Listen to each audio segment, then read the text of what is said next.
21শে জুলাই শুধুমাত্র একটা তারিখ বা তৃণমূল কংগ্রেসের একটা বাৎসরিক অনুষ্ঠানের দিন নয়।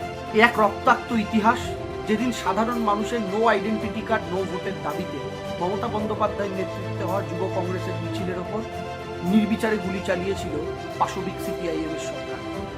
এই দিন প্রত্যেক বছর মমতা বন্দ্যোপাধ্যায় পালন করেন ধর্মতলায়। এই দিন আজকের দিনে যেমন শহীদ তর্পণ, তার সঙ্গে সঙ্গে যুক্ত হয়েছে তৃণমূল কংগ্রেসের রাজনৈতিক সিদ্ধান্ত নামে একটা গুরুত্বপূর্ণ দিন হিসাবে।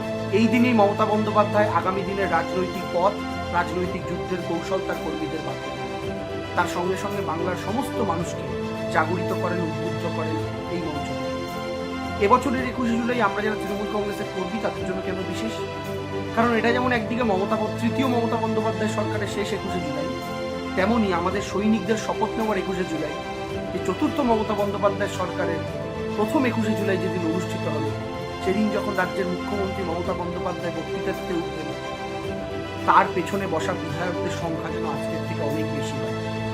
এই শপথ নেওয়ার 21শে জুলাই, এই 21শে জুলাই বাংলা ও বাঙালিদের উপর অত্যাচার করা বহিরাগত, বাংলার সংস্কৃতি না জানা একটা রাজনৈতিক দলের বিরুদ্ধে সংঘবদ্ধ হওয়ার শপথ নেওয়ার 21শে জুলাই। এই 21শে জুলাই এনআরসির থাবার বিরুদ্ধে কোমর বেঁধে লড়াই করার 21শে জুলাই।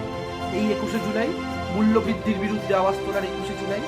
এই 21শে জুলাই বাংলাকে রাজনৈতিকভাবে হাতের তালুর মতো চেনে সাদা শাড়ি হাওয়াই চপ্পল পরা মেয়েটার হাতেই বাংলাকে রেখে দেওয়ার শপথ নেওয়ার 21শে জুলাই। এই 21শে জুলাই বাংলাকে বাঁচানোর 21শে জুলাই, বাঙালিকে বাঁচানোর 21শে জুলাই। তাই আপনারা প্রত্যেকে আসুন, আমরা নতুন প্রজন্মের প্রত্যেকে থাকবো। আমাদের পূর্ববর্তী প্রজন্মের মানুষেরা তারা তাদের অভিজ্ঞতা শেয়ার করবেন, ভাগ করে নেবেন, এবং নবীন প্রবীণ সকলে মিলে মমতা বন্দ্যোপাধ্যায় আমাদের হাতে যে মশালটা তুলে দিয়েছেন, সেই মশালটাকে আমরা এগিয়ে নিয়ে যাব। দিদিকে আরো শক্তিশালী আমরা যেন করতে পারি। দিদি যেমন আমাদের শক্তিশালী করেছেন বাংলাকে, তেমন আমাদের বাংলার সাধারণ নতুন প্রজন্মের দায়িত্ব দিদির হাতকে আরো শক্তিশালী করা। তার জন্য আসতে হবে 21শে জুলাই। তাই 21শে জুলাই একাধারে যেমন শহীদ তর্পণ, যেমন আগামীর প্রতিজ্ঞা, আগামীর শপথ।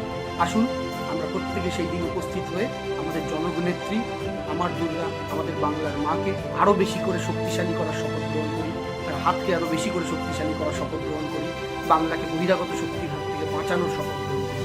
জয় হিন্দ, জয় বাংলা।